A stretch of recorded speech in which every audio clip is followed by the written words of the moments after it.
Today we're going to talk about the greatest common factor and look at a couple of different ways you can find the greatest common factor.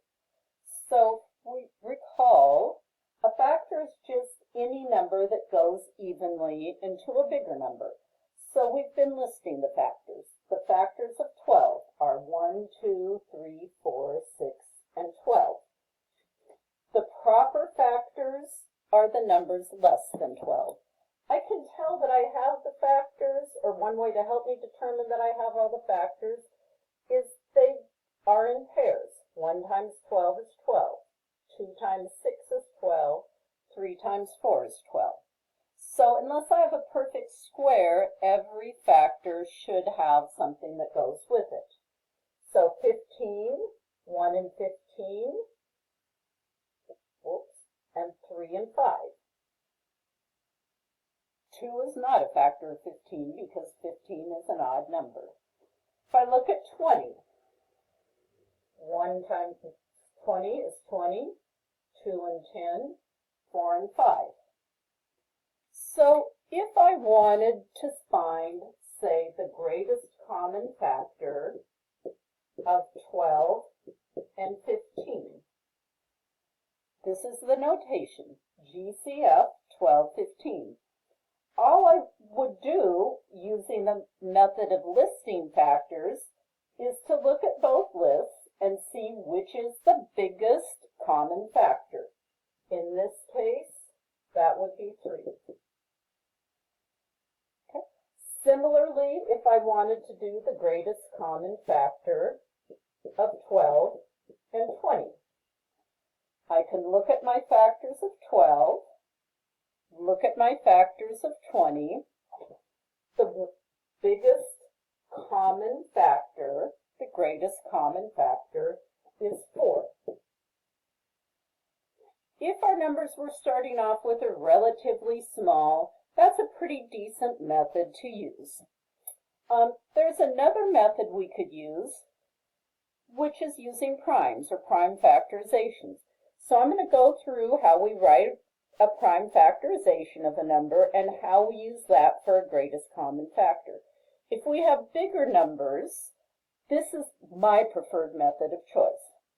So for a prime factorization, I just think of any two numbers that multiply to give me 12. They don't have to be prime, may or may not be. So in this case, I think of 3 and 4. I could have used 2 and 6. The answer will come out the same either way. When I find a prime number, I circle it because that means that's the end of that branch of the tree. 4 is not prime. 2 times 2 is 4. 2 and 2 are both primes, so I'm at the end of my prime factorization. So I could say this is 2 times 2 times 3, or 2 squared times 3. For the 20, I'm going to do the same thing. I think 4 times 5 is 20. I could have also started off with 2 times 10. That would give me the same answer. 5 is a prime number, so I circle that. I break down the 4, 2 times 2. So my prime factorization of 20 is 2 times 2 times 5, or 2 squared times 5. If I want to look and find my greatest common factor, I look what's in both terms. So I see I've got a 2. I can only match up exactly. So 1, 2, in this case, they each have another 2. If I had a number over here that only had 1, 2, I could only use 1, 2 for my greatest common factor.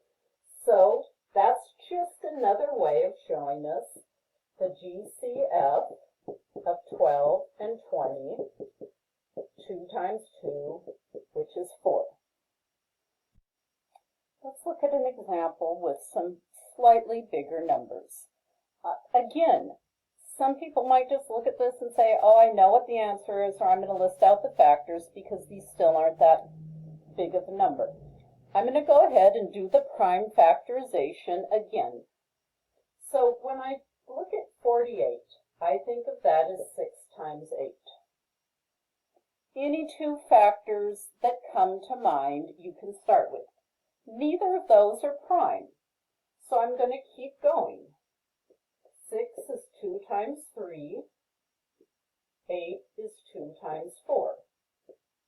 So I'm at the end of a couple of my branches here because I have prime numbers. 4 can still be broken down, so that's 2 and 2. So when I look at my prime factorization of 48, I've got 2 times 2 times 2 times 2, and then times 3. Or I'm going to write it as 2 to the 4th times 3. That's a little easier, more concise notation. All right, with the 36, what comes to mind? 6 and 6. Not prime, so I'm going to break down both of those 6's. 2 times 3, 2 times 3. Now I'm at the end of each of my factor branches, and I can see that 36